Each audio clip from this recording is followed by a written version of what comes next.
Welcome to Uprising, where today we continue our trip through populism.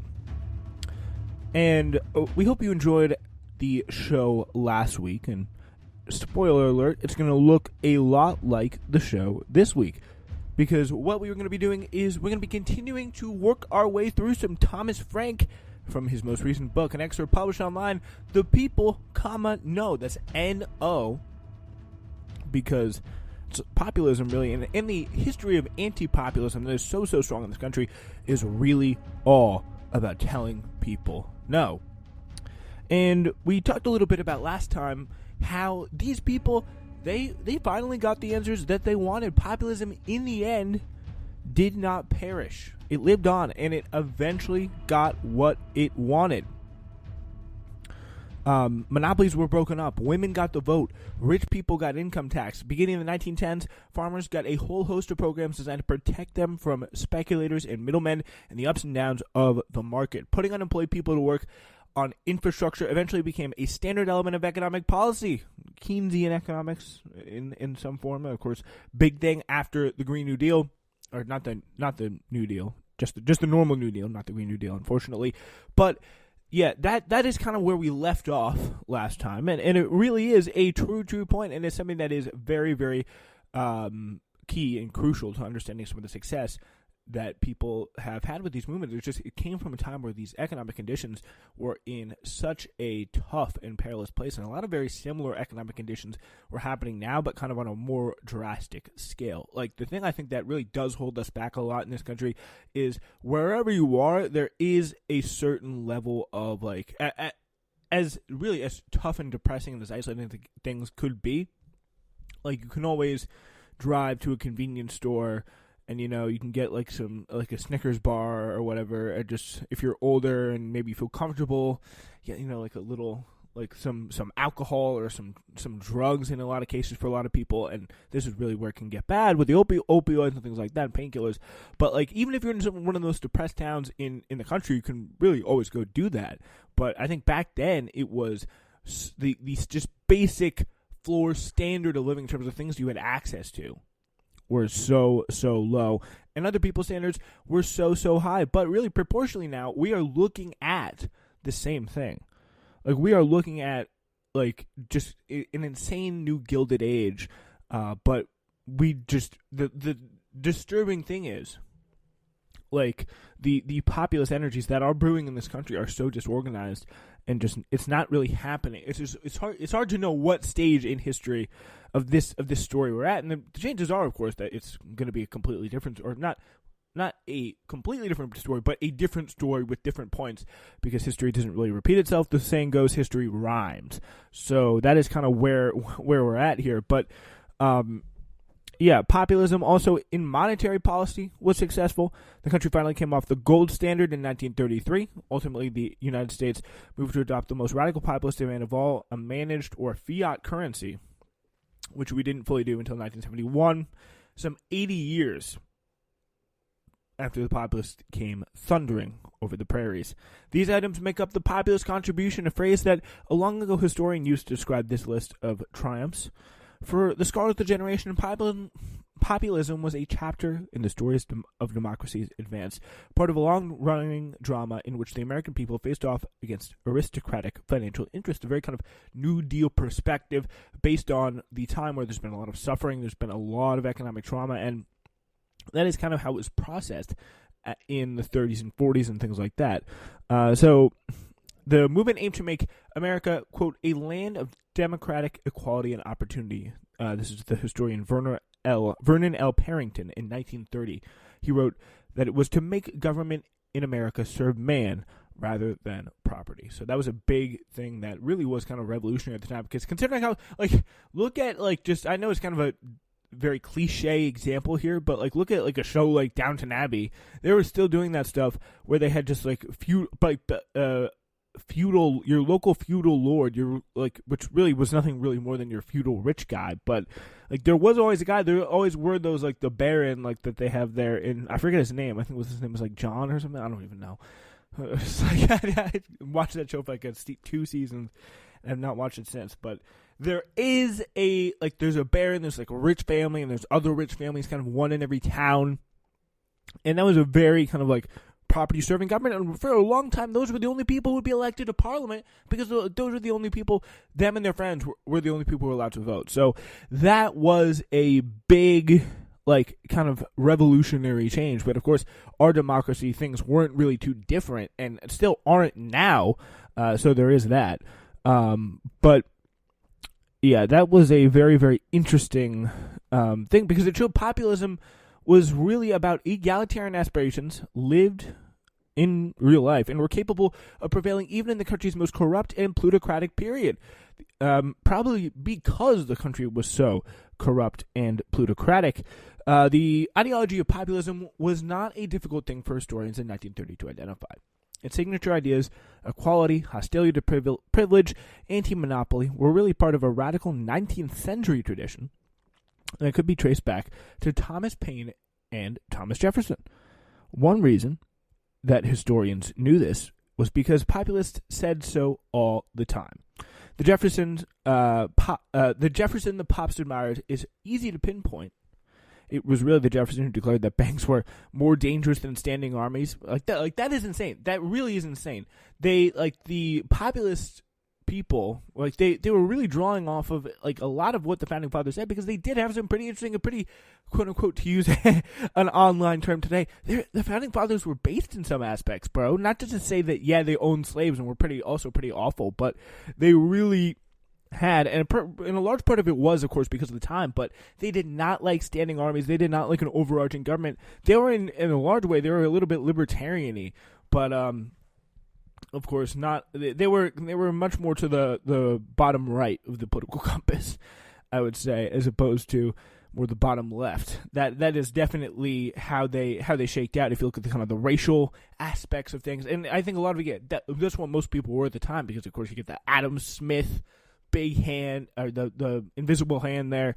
Like, that is a big part of what people, especially like the ruling class ideology at the time, but they were pretty radical. The Thomas Paine, especially Thomas Jefferson as well. I mean, Jefferson, he declared, again, that banks were more dangerous than standing armies. He believed that the natural divide between political factions fell between aristocrats and Democrats. I mean, that is a little bit, shall we say, Marx before the time, I guess, in a different way of putting it. He once urged a friend not to be intimidated by the croakings of wealth against the ascendancy of the people. Like, that's a pretty, like, that sounds like those are some pretty, I'm sorry, I hate to do this again, like the Founding Fathers. Everyone always craps on the Founding Fathers on the left, but like, that is a very, like, left-wing take, like, in pretty cool way of putting it, like the ascendancy of the people or against the croakings of wealth. But yeah, they really did. The funny thing about it is they had to compromise a lot, and they said, who knows, maybe they were really for it in the end, but they set up a system where wealth was able to, like, literally croak and buy the whole entire United States Senate, and also vote for president, because again, the state legislatures literally picked the Electoral College and they picked the Senate. So, like, that is how they originally set it up in the Constitution. But it to kind of like preserve elite rule, like, it would probably be better if you had a little bit more Thomas Jefferson of that ilk and Thomas Paine of that ilk than people like Alexander Hamilton in our government. So, understood in this way, populism is not only a radical tradition, it is our radical tradition, which is something that probably is interesting if you look at it. Like, there is kind of a smart way of framing it. You don't have to go, like, talk about Europe all the time, because Americans, like, as much as it kind of sucks because Europe is, like, such an, you know, like, kind of efficient place and really has managed to provide for its people better than we have. Like, the Americans don't like Europe, because also the thing is, America is just saying this as an American who has been to Europe and, like, considered it honestly. There are times where it's just like, ugh, this is weird. I want to go back home. Like, you know, like, there is a certain, like, you can't do left-wing politics Europe's way. Like, you got to do it America's way.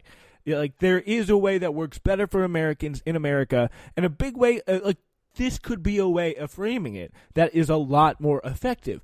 Like, you're talking about the Founding Fathers here. They are literally saying, like, they're making the case for it. They're making the case for it.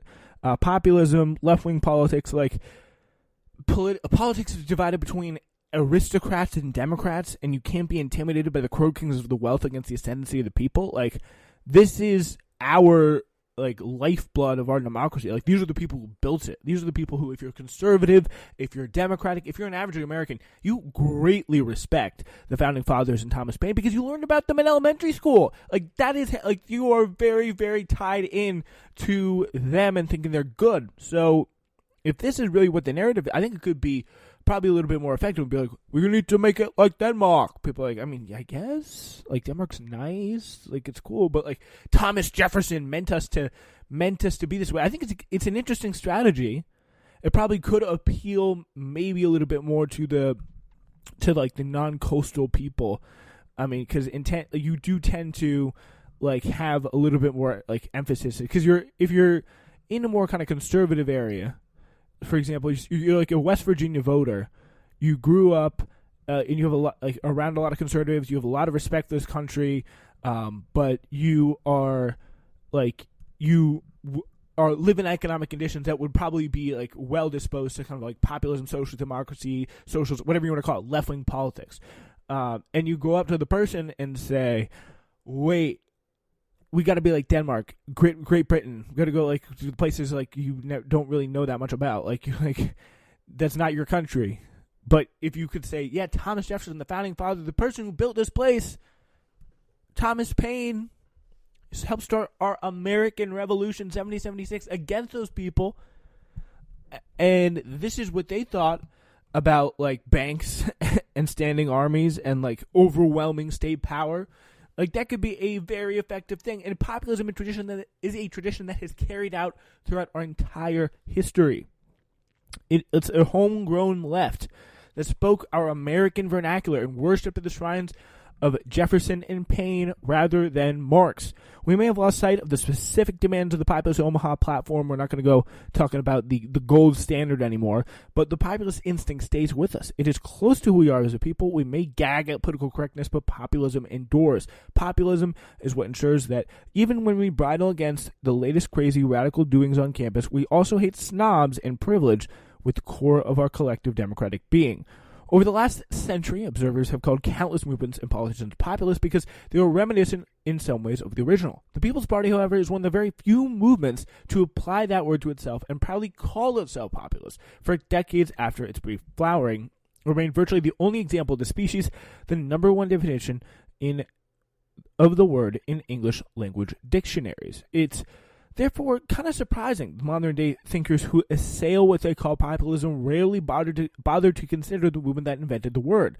Of the contemporary anti-populists described in this book, The People Know by Thomas Frank, the book that I'm currently reading from, go buy it for sure.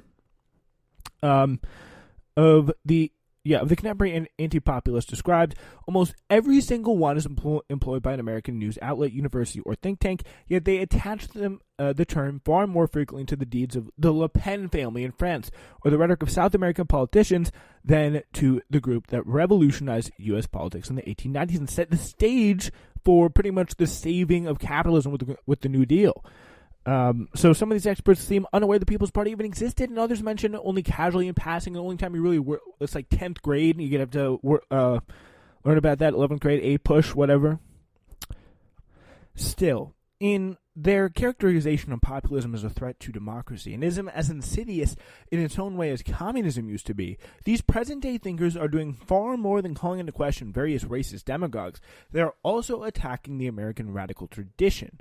This is ultimately what's in the crosshairs when such commentators insist that populism is a threat to liberal democracy. And also, really, by the way, they're not talking about populism. When they announce that populism is almost inherently anti-democratic, that's a little what? When they declare that all people of goodwill must come together to defend a liberal democracy from a populist threat, what? That is just the complete misrepresentation of the word. These are strong, urgent statements, obviously meant to frighten us away from a particular set of views.